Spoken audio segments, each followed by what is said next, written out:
Bonjour. Aujourd'hui, je suis ému, profondément ému et très touché par la souffrance. Je pense à plusieurs personnes parmi mes patients et parmi mes amis qui sont touchés qui sont atteints de maladies graves, telles le cancer, euh, parfois incurable, parfois à progression très rapide.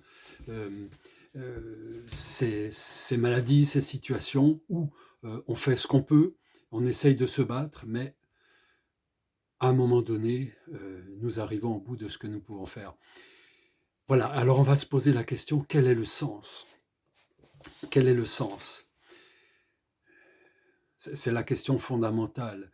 Et si l'on peut approcher cette question du sens, peut-être peut-on trouver l'espoir ou en tout cas la manière de vivre cette, cette, cette souffrance, cette situation. Et là, je voudrais vous transmettre quelques paroles de Viktor Frankl, le fondateur de la logothérapie, euh, qui sont en accord aussi avec ce qui est au cœur de plusieurs traditions. C'est-à-dire que pour, pour plusieurs traditions et pour la logothérapie, être capable de souffrir, être capable de prendre conscience de cette souffrance et être capable de se mettre devant et d'en faire quelque chose, eh bien, c'est ce qui fait de nous des humains. La souffrance est le propre de l'homme et c'est même la preuve que l'être humain est un être humain, si vous voulez. C'est facile à dire, c'est difficile à vivre. En tout cas, la souffrance est au cœur de l'existence humaine et elle est une question fondamentale que la vie nous pose. Alors que dit Viktor Frankl? Il dit: la manière dont l'homme portera une souffrance inévitable renferme une possibilité de signification de l'existence. Une souffrance inévitable. Tant qu'on peut se battre, tant qu'on peut faire quelque chose, il faut le faire. Et tout ce qu'on peut faire, il faut le faire pour essayer de lutter. Et il nous donne comme direction, si vous voulez, ce poème que je voudrais vous lire, de Julius Sturm. Soudaine et inattendue arrivent joie et souffrance.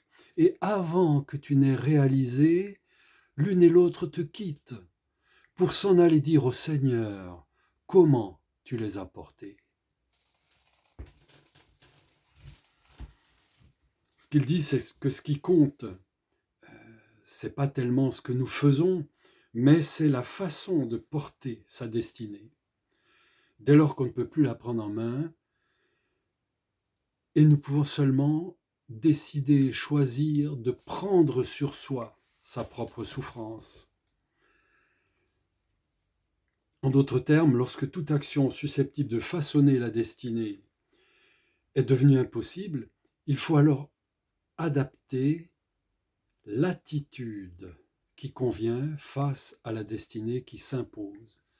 Choisir l'attitude, le positionnement que je vais avoir face à la destinée qui s'impose.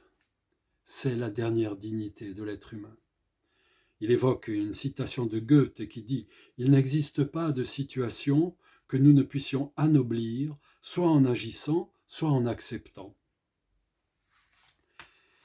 Et oui, accueillir, accepter, intérioriser le sens que ça pose, la question que la vie pose, c'est-à-dire quelle attitude je vais avoir face à ce qui m'arrive. Et c'est là que se situe la dignité humaine. Voilà. Donc ça veut dire quoi? Ça veut dire que nous avons en nous une dimension spirituelle, une dimension noétique, la seule qui puisse transcender la souffrance, transcender la destinée quand elle s'impose de façon inéluctable. Il faut pour cela pouvoir se tourner vers son intériorité. Et c'est de cela qu'il faut s'en occuper. Et c'est de cela que nous pouvons parler, si vous souhaitez. Nous pouvons échanger là-dessus. Vous pouvez me faire signe. Je répondrai à toutes les questions, à tous les commentaires. Et vous pourrez me rencontrer aussi sur mon site internet où figurent toutes mes coordonnées, le site devenir-et-être. Mais vous trouverez les coordonnées. En tout cas, j'espère que ces quelques mots pourront vous aider à trouver, à décider de trouver l'attitude et de choisir l'attitude que vous allez adopter pour faire face à la souffrance. Je vous remercie.